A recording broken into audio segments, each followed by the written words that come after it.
To whom thus Michael: Death thou hast seen in his first shape on man, but many shapes of death, and many are the ways that lead to his grim cave, all dismal, yet descents more terrible at the entrance than within.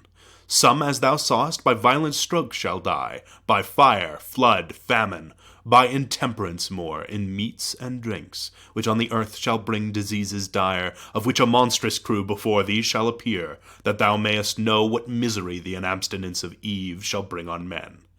Immediately a place before his eyes appeared, sad, noisome, dark, a lazar house it seemed, wherein were laid numbers of all diseased, all maladies, of ghastly spasm or racking torture, qualms of heart-sick agony, all feverous kinds, convulsions, epilepsies, fierce catarrhs, intestine stone, and ulcer, colic pangs, demoniac frenzy, moping melancholy, and moonstruck madness, pining atrophy, marasmus, and wide-wasting pestilence, dropsies and asthmas and joint-racking rheums.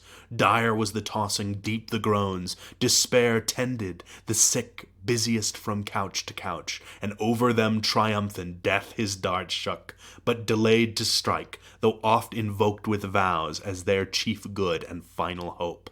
Sight so deform, what heart of rock could long dry-eyed behold? Adam could not, but wept. Though not of woman born, compassion quelled his best of man, and gave him up to tears, a space till firmer thoughts restrained excess, and scarce recovering words his plaint renewed. O miserable mankind! To what fall degraded, to what wretched state reserved? Better end here unborn. Why is life given to be thus wrested from us? Rather, why obtruded on us thus? Who, if we knew what we receive, would either not accept life offered, or soon beg to lay it down, glad to be so dismissed in peace? Can thus the image of God in man, created once so goodly and erect, though faulty since, to such unsightly sufferings be debased, under inhuman pains? Why should not man, restraining still divine similitude in part, from such deformities be free, and for his Maker's image sake exempt? Their Maker's image, answered Michael, then forsook them, when themselves they vilified to serve ungoverned appetite, and took his image whom they served, a brutage vice, inductive mainly to the sin of Eve. Therefore so abject is their punishment, disfiguring not God's likeness, but their own, or if his likeness by themselves defaced, while they pervert pure nature's healthful rules, to loathsome sickness, worthily, since they God's image did not reverence in themselves. I yield it just, said Adam, and submit, but is there yet no other way besides these painful passages? How we may come to death and mix with our connatural dust? There is, said Michael, if thou well observe the rule of not too much, by temperance taught, in what thou eatst and drinkst, seeking from thence due nourishment, not gluttonous delight, till many years over thy head return. So mayest thou live, till like ripe fruit thou drop into thy mother's lap, or be with ease gathered, not harshly plucked, for death mature. This is old age. But then thou must outlive thy youth, thy strength, thy beauty, which will change to withered, weak, and gray.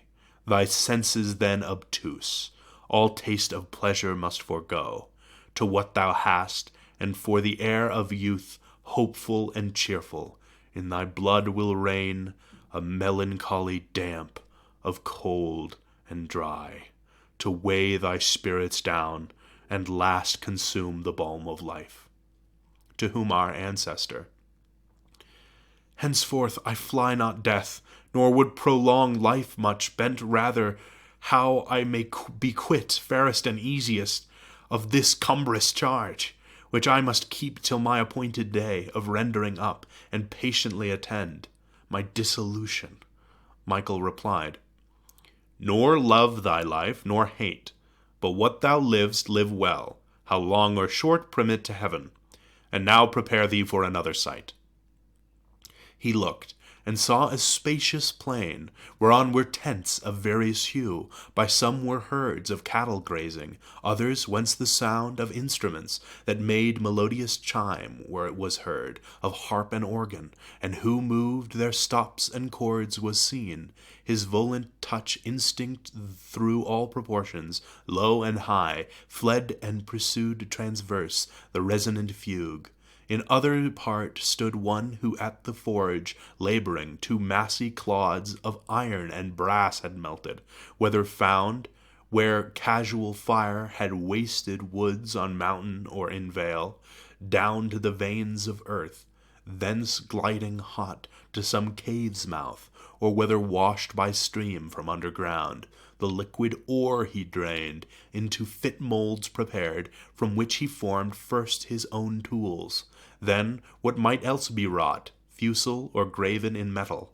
After these, but on the hither side, a different sort, from the high neighboring hills, which was their seat, down to the plain descended by their guise, just men they seemed, and all their study bent to worship God aright, and know his works not hid, nor those things last which might preserve freedom and peace to men.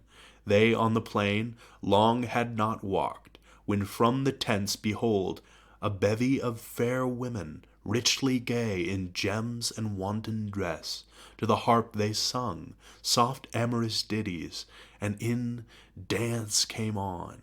The men, though grave, eyed them, and let their eyes rove without rein, till in the amorous net fast caught, they liked, and each his liking chose.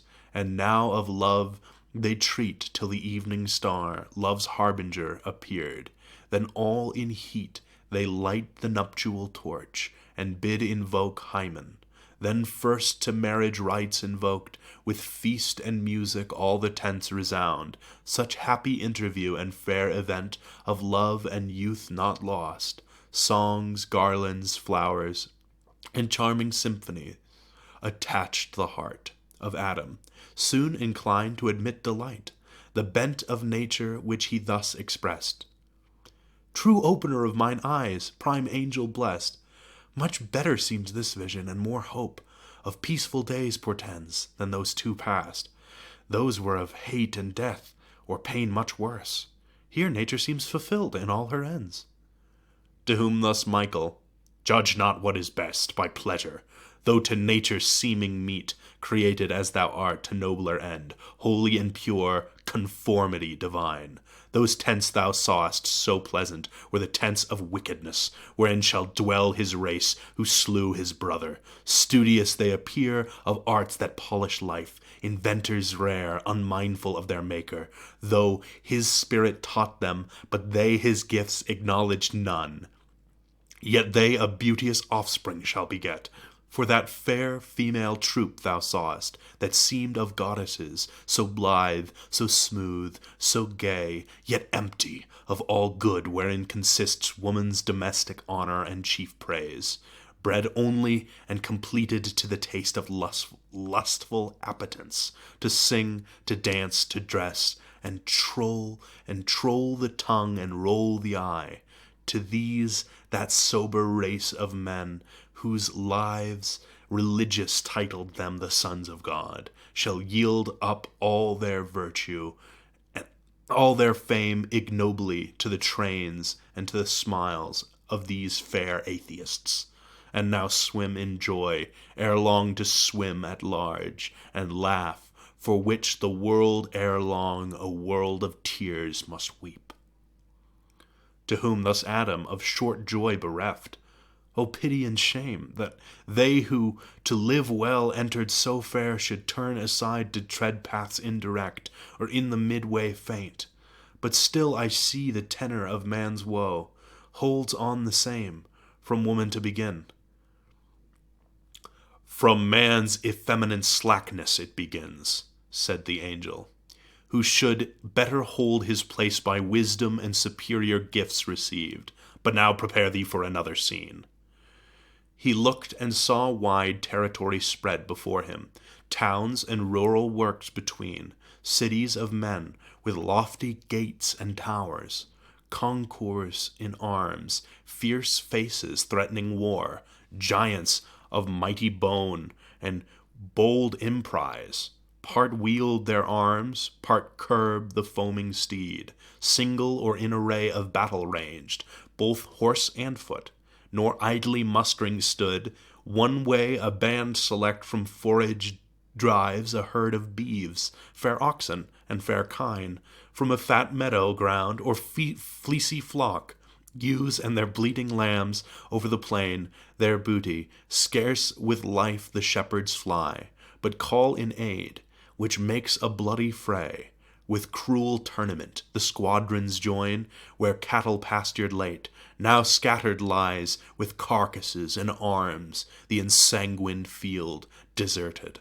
Others to a city strong lay siege encamped, by battery, scale, and mine assaulting.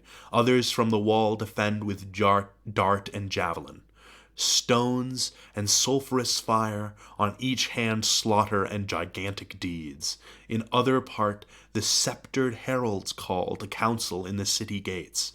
Anon grey-headed men, and grave with warriors mixed, assemble, and harangues are heard, but soon in factious opposition, till at last of middle age one rising eminent, in wise deport, spake much of right and wrong, of justice, of religion, truth, and peace, and judgment from above. Him old and young exploded, and had seized with violent hands, had not a cloud descending snatched him thence, unseen amid the throng. So violence proceeded, and oppression and sword law, through all the plain, and refuge none was found. Adam was all in tears, and to his guide lamenting turned full sad. Oh, what are these? Death's ministers, not men, who thus deal death inhumanly to men, and multiply 10,000-fold the sin of him who slew his brother. For of whom such massacre make they but of their brethren, men of men? But who was that just man, whom had not heaven rescued, had in his righteousness been lost?